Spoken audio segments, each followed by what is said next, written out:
What's up guys, welcome back to the channel. In today's tutorial we are going to build a fully interactive pie chart using HTML, CSS and JavaScript. You will learn how to create slices and tooltips, highlight section and even make the chart dynamic with buttons to randomize, add or reset data. By the end of this video you will have your own working chart that you can customize with your own data. So let's jump right into it. So here is our HTML file. At the very top we declare doc type HTML and then set the language to English. Inside the head we set the character encoding to UTF-8 and add the viewport meta text so everything is responsive. We also give the page a title, interactive pie chart, and finally we link our external CSS file called style.css. Inside the body we create a container with a class card. Think of this as the main frame or a card that holds our entire chart and its controls. I also add area role here. Role equals to application and a label that says interactive pie chart. This makes the chart more accessible for the screen readers. Now inside the card we have two main sections. The first one is the chart itself. We wrap it inside a div with the class of chart wrap. Inside that we place an SVG element with the ID of pi. This SVG will actually render the slice of our chart. We set the view box to 00, 320, 320, which give us a square canvas to draw. For accessibility, we also add a title and a description. The title says sales breakdown and the description says hover a slice to see details. These help users who rely on screen readers understand what's being displayed. Right after the SVG, we add a div with the ID of tooltip. This tooltip will appear when we hover over any slice of the pie. By default, it is hidden, but later with JavaScript, we will make it show up and follow the mouse. The second main section inside the card is the legend area. We give it a class legend and the ID of legend area. Inside we add a heading that says breakdown. Then we create another div with the class of legend list and the ID of legend. This is where the chart label and percentage will appear. Finally, we add a control section with three buttons: randomize, add slice, and reset. These buttons will allow us to interact with chart, randomizing data, adding new slice, and resetting everything back to original state. At the very bottom of the body, we link our script file called script.js. That's where all the interactivity will live. In the next step, we will be working on CSS.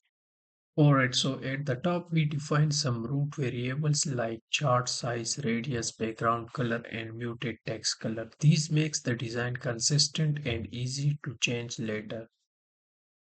Then we style the body with a gradient background, set the font to enter and center everything both vertically and horizontally. This result a clean modern look. The card class create the main container of our chart. It has a subtle gradient, rounded corners, padding and soft box shadow. Inside this card we will have the chart on one side and the legend on the other. Next the chart wrap and SVG. Rules handle the chart size. The chart is perfectly square, centered and responsive. Here we define the tooltip. It's absolutely positioned, semi-transparent and hidden by default. On hover we add a smooth fade in and upward slide. This makes the tooltip feels lightweight and professional. The legend section is a vertical list of items. Each legend item has a small color swatch. The label and the percentage they are styled with light border and round corner, making them easy to scan. We also style the control and button classes for the bottom buttons. They are simple, flat and match the dark theme. As you can see now we have a modern dark design for our pie chart. One cool detail is the slice class. Each slice of the chart grows slightly larger and hover with the smooth transition. This makes the chart feels interactive and engaging. Finally, the media query ensures that on smaller screens, the cards stack vertically and the legend takes up the full width. This keeps the layout mobile friendly.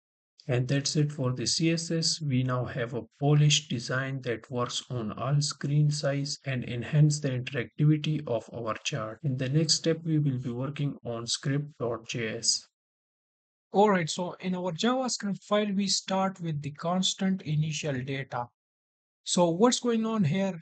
We creating an array of objects. Each object represent one slice of our pie chart. Think of a pie chart like a pizza. Every slice needs three keys things. A name so we know what it's represent. A size so we know how big that slice should be. And a color so it stands out visually. That's exactly what each object here contains. Next we add some constant. Size is the overall diameter of a chart. We set it to 240 so the circle fit nicely inside our 320 by 320 SVG without touching the edges. Stroke radius control how thick each slice look. Here it is 80, which makes the slice bold and readable. And the center just tell SVG where the middle of the chart is.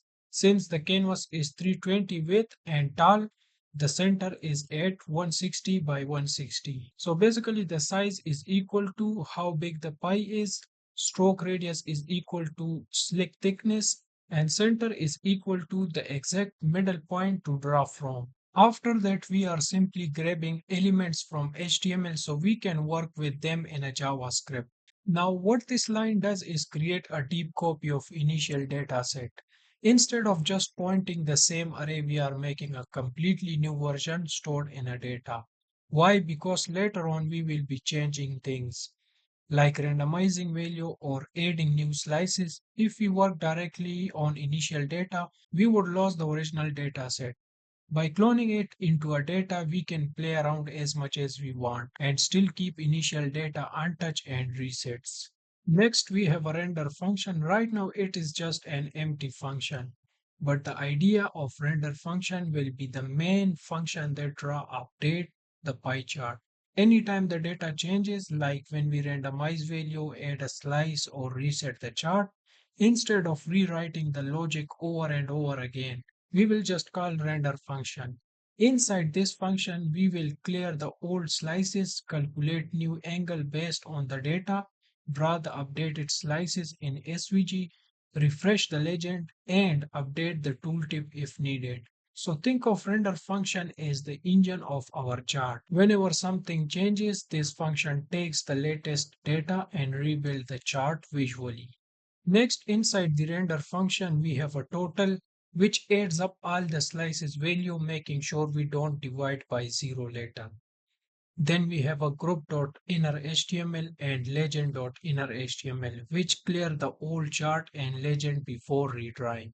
Then after that, we have a radius and circumference, which is the basic circle maths, and circumference tell us how big the whole circle is. Then we have the offset, which keeps track of where the next slice should start. So basically, clear the old chart, calculate the circle size, and get ready to draw new slice. Inside render function, we are looping through every slice in our data array. D is the current slice object with its label, value, and color. I is the index, 0 for the first slice, 1 for the second, and so on. Inside this loop, we do all the work for each slice. Calculate the size, draw it in the SVG, add the legend entry, and move the offset forward for the next slice. Next, we define some constant like percentage, dash, and empty.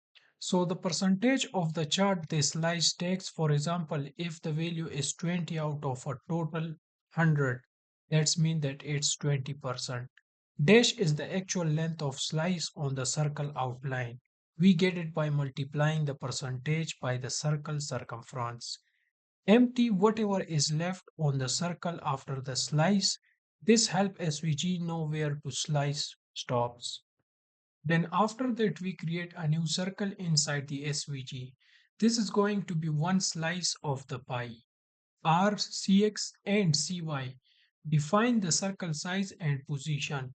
It is centered at 0 by 0 with our chosen radius. Then after that we have a fill transparent. Since we only want the stroke, which is the outline, to act as a slice. Then we have a stroke width. This will make the circle thick enough to look like a slice instead of a thin outline. Then after that we have a stroke line cap, which is equal to but. Keep slice edges flat. Then we have a class slice for styling or targeting with CSS and JavaScript. Then we have a data set which store extra info like index, label, and values right inside the element so we can use it later for the tooltip or interaction. Then after that, we set up how the slice is drawn and make it animated smoothly. Here is the idea. First, we add a transition effect so the slice don't just appear instantly. They slide into a place with nice animation. Next, we use stroke dash array to tell the circle, draw this much for the slice, then leave the rest blank. That's how a full ring turns into just one slice. Finally, the stroke dash offset, which controls where the slice start around the circle. We shift it by the current offset so each slice start right after the previous one ends. After setting up the slice size and position, then we add a pointer interactions. First, we make the mouse show a hand icon when hovering a slice. Then we have a mouse goes over a slice, so we will show the tooltip. Then after that, when the mouse leave, it will hide the tooltip. Then next, when the mouse moves, we keep the tooltip following it. And when the mouse is clicked, we highlight it with toggle highlight function. And finally, we add a slice to chart so it actually shows up. After that, we build the legend row for each slice. It shows the color, label, and value with percentage. Hovering over the legend item highlights the slice. Clicking it can hide or show that slice. And at the end, we update the offset so the next slice start in the right place. And finally, we call the draw central label function at the end. After that, we create this function. It's gonna take care of showing a label in the middle of pie chart. First, it will remove any old center text so things don't overlap. Then it will add a new group right in the center and place the word total above in the middle. After that, the function creates another text element to show the total number. Below the word total, it's a bigger, bold, and white, so it stands out in the center. Finally, both pieces, the label and the number, are added into the chart's middle. Next, we create an enter function. When the mouse enters a slice, it grabs the slice label and value. Put them inside the tooltip and show it.